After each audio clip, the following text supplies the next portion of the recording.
Okay, so final speaker, we're going to some questions. Paul Carver from New Energy Farms. The role of energy canes, synthetic seeds, and novel Miscanthus varieties in the future of biomass industry. Thank you, Chris. Okay, Gaffney, thank you. We'd like to present today the work that we're doing in this area on energy canes and synthetic seeds. And this is part of our project, which we're very grateful funding from DESNES, for our project called TEMPEC. Firstly, a very brief background on myself and New Energy Farms. We've worked solely just on perennial grass propagation for the last 25 years, working from Miscanthus through to sugarcane in Europe, North America and South America. And the background, how we get to develop these artificial seeds, is we've spent a long time working on commercial propagation, I'd say the hard way, with veg popper rhizomes as seeds that lots of people know in this room that digging up is quite a challenge. Just to give a very brief overview of our project, we're completely focused here on the commercial outcomes here. As Charlotte mentioned, this has to get to TRL8, be commercial by the end of the project. And so we're very focused on aspects of our project to, first of all, do a step change in the yield of energy crops, then how we ramp up and establish those rapidly, making it easy, and then maximise the growth using modern crop inputs, such as biologicals and crop protection. And they also do this on multiple land types. And I'll focus on the first three areas and give a very brief introduction to what we're doing on the last areas inside the project. So first of all, yield. This is the most important factor. It outweighs how you establish it, establishment cost, everything else. You look on an Excel sheet, this is the biggest driver for rate of return. Most Miscanthus breeding so far is focused on changing how crops are planted via seed, not particularly on yield. What we haven't seen is a step change in yield. 10 to 15 tonnes is where it sits, but we do work on sugarcane and energy cane, looking at those. These have yield potential outside the UK of between 40 to 80 tonnes per hectare dry matter. Clearly this is in a different climate, but it outlines the potential of these crops because they've never actually been tested in the UK. So rather than look just inside Miscanthus, we've gone much wider into the saccharum complex to look at what might be possible and adaptable to here in the UK. So what we've actually done is gone globally and looked at all the different breeding programs that exist. And so what we've actually found is there's a whole wealth of breeding programs outside the UK. We've heard how complicated and actually time-consuming it is to breed, 10 to 15 years. So our project is focused about importing material over 3 years. And in very round terms, we feel that's 10 to 20 times cheaper than breeding and at least 5 times faster.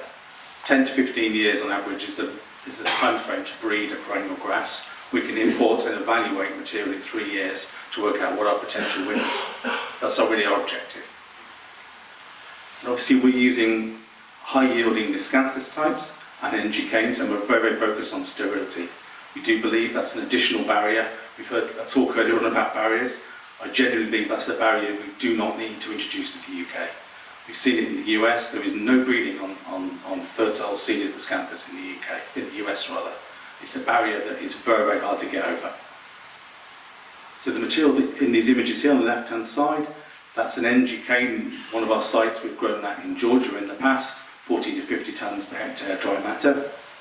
And then the image on the right is one of the collaborators on breeders we're working with in North America that's testing, you can see here conventional Miscanthus, clone Illinois, very well tested variety, 20 to 25 tonnes per hectare potential in the US.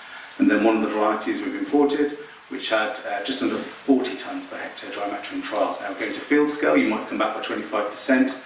We're trying to find things that potentially in the UK could do 20, 25 tonnes per hectare. And so this is what we've then done with that, is translating that into what do these things actually do in the UK. We're clearly not thinking we're going to be getting 80 tonnes. It's not tropical high rainfall, deep soils here. But what we've actually done is been able to import almost 40 different types of energy canes and gone through a process of setting up the trials you can see here, starting off with specimen plots to screen the materials and find the early winners, and then go into replicated variety plots for a subset of those that are more promising to try and produce the yield data over a very short window, as you mentioned, to try and do this in a 3-year window. This is a block of Miscanthus planted from seeds that I'll come to later on. Just to show you one of the early outcomes. So on the left-hand side, this is the variety I showed you in the previous picture, growing in the US. And here we have it growing in the UK, in Taunton. On the right-hand side, we've got conventional Miscanthus giganteus planted from rhizomes after 1 year, and then one of the energy canes. So we're really looking to try and deliver a step change in the yield by not just thinking about Miscanthus, but going to other closely related, really cold-tolerant forms of shrink canes, the best way I've described them. And these can either be dry feedstocks for burning, or some of these also might be good for AD as biogas wet feedstocks. The next thing after this is what you do with them. So all these grasses use veg pulp, stems or rhizomes. We've developed an artificial seed system that can take either, because you can't choose. We're picking the best varieties for yield, and then we'll figure out how we propagate them afterwards. What we've developed is technology which can turn these into small artificial seeds, which we've got some on our site, we've got on our stand to show you if you want to come and see us. And our system is based on creating small-scale horticultural sites, biofactories, to multiply using this material with a very low land footprint. So this is an example of a biofactory. So if we propagate, say, Miscanthus, 1,000 hectares of Miscanthus, as we all know, is about 50 hectares of crop. So we can do that with about 10 times less land, more efficiently, cheaper and faster, and also have a site that can generate a common platform for making multiple types of grasses, these different energy canes through to Miscanthus. And this is one of the small seed units, on the right-hand side there. So it's always best to equate it to something you know. It's about twice as big as a wine cork out of a bottle. And it's a small uniform propagule which has multiple buds and growing points inside of it. Then the next thing is, once we've got this material, how do we actually plant it? Stems and rhizomes are very non-uniform material. So we either make the planter fit the propagule, or the propagule fit the planter. It's quite hard to make the planter fit the propagule. We get involved in robotics and very complex equipment. Here we've got a uniform piece of material, so we've actually been able to use off-the-shelf potato-based planters to produce very efficient planters which are scalable. And this obviously means we've now got precision, fast planting with a very, very high field efficiency. No people on it, plant multiple hectares per hour very, very quickly. So this is an example of the process from start to finish. So first of all, we're reducing the planting weight by about 40 times compared to current options, especially in the energy canes, where you might be planting 10 up to 20 tons of material per hectare on shrink cane energy canes. And that's because you get a low bud germination. These materials only have about 40% germination efficiency in terms of buds on the stem or the rhizome. Here we've got very, very high germination efficiency material. So this goes then into this is a modified potato planter with a UK potato company, which then produces a propagule once planted. This is it's pulled up, you can see the original propagule there, produces a very, very vigorous plant. And our intention is to have perfectly planted fields so we get the maximum potential out of a genotype. So we translate that high yield we have in plots into the equivalent on a field scale. Then the next thing we're doing is that, as we mentioned, it's quite hard to apply all the benefits of modern agriculture in terms of crop protection, biologicals, nutrients, to large bulky material. They're all geared up to be delivered for seed-based crops. But now we've got an artificial seed, we're able to integrate that technology into what we're doing.